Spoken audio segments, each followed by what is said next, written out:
السلام علیکم، welcome to ہزو motivational learning.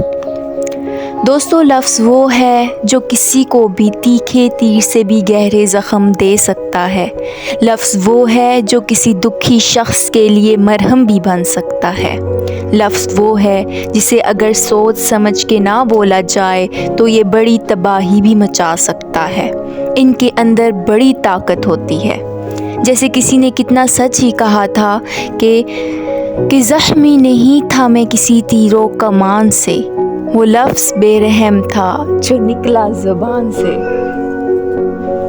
دوستو، ایک بار کی بات ہے کہ جب ڈاکٹر عبدالکلام جب 8 سال کے چھوٹے بچے تھے تو ایک رات وہ اپنی فیملی کے ساتھ بیٹھ کر کھانا کھا رہے تھے۔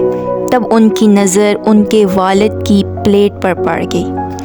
انہوں نے دیکھا کہ ان کی ماں نے جو روٹی ان کے والد صاحب کی پلیٹ میں رکھی ہوئی ہے وہ جلی ہوئی تھی، لیکن ان کے والد صاحب کچھ کہے بغیر، کوئی غصہ کیے بغیر آرام سے جلی ہوئی روٹی کھا رہے تھے۔ ان کی والدہ نے جب جلی ہوئی روٹی سے معذرت کی تو وہ ہنستے ہوئے بولے کہ کوئی بات نہیں، مجھے تو جلی ہوئی روٹیاں بھی بہت پسند ہیں۔ یہ بات سن کر چھوٹے عبدالکلام کو بہت حیرت ہوئی۔ بعد میں انہوں نے اپنے والد صاحب سے پوچھا کہ انہیں سچ میں جلی ہوئی روٹیاں بہت پسند ہیں؟ تو ان کے باپ نے جواب دیا، ایک جلی ہوئی روٹی کسی کا کچھ نہیں بگاڑ سکتی، لیکن غصے میں بولے ہوئے جلے ہوئے لفظ بہت کچھ بگاڑ سکتے ہیں۔ دوستو، یہ سچ ہے کہ ہم غصے میں، ناراضگی میں کچھ ایسے لفظ بول دیتے ہیں جو سامنے والے کے دل میں کیل کی طرح چبھ جاتے ہیں۔ دوستو، میڈیکل سائنس نے یہ ثابت کیا ہے کہ آپ جب غصہ کرتے ہیں تو آپ اپنے جسم میں زہر گھول رہے ہوتے ہیں۔ یہ نہ صرف آپ کے اپنے لیے نقصان دہ ہے بلکہ آپ کے رشتوں کو، آپ کے ریلیشن شپس کو بھی تہس نہس کر دیتا ہے۔ دوستو، تھامس ایڈیسن جب پرائمری اسکول میں پڑھتے تھے تب ایک دن ان کے ٹیچر نے انہیں ایک لفافہ دیا، ایک لیٹر دیا اور کہا گھر جا کے اسے اپنی ماں کو دے دینا۔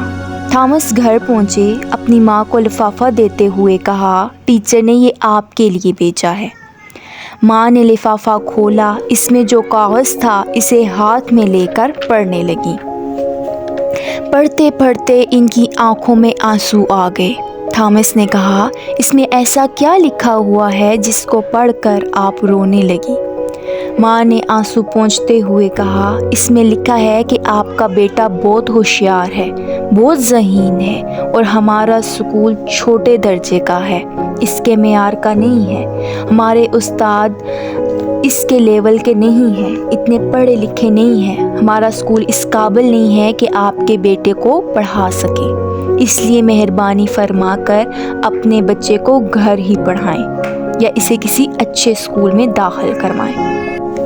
تھامس ماں کی نگرانی میں پڑھتے رہے، سیکھتے رہے، آگے بڑھتے رہے۔ کئی سالوں بعد ان کی ماں کی وفات ہو گئی، لیکن تب تھامس ایک سائنسدان بن چکے تھے۔ انہوں نے الیکٹریکل بلب جیسی بڑی بڑی ایجادات کر لی تھی۔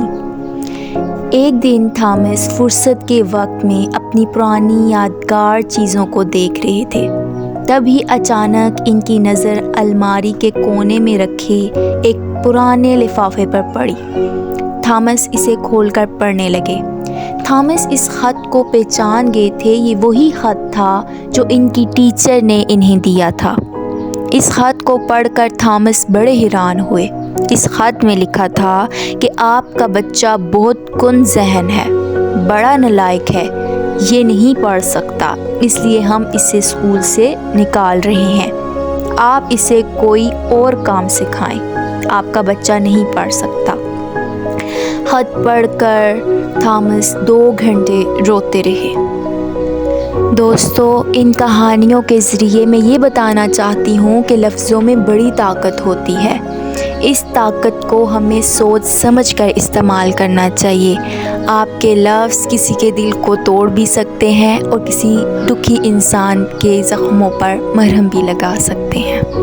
دوستو، زندگی میں ہمیشہ کچھ سیکھنے کی کوشش کریں، اور جو سیکھتے ہیں وہ دوسروں کو سکھانے کی کوشش کریں۔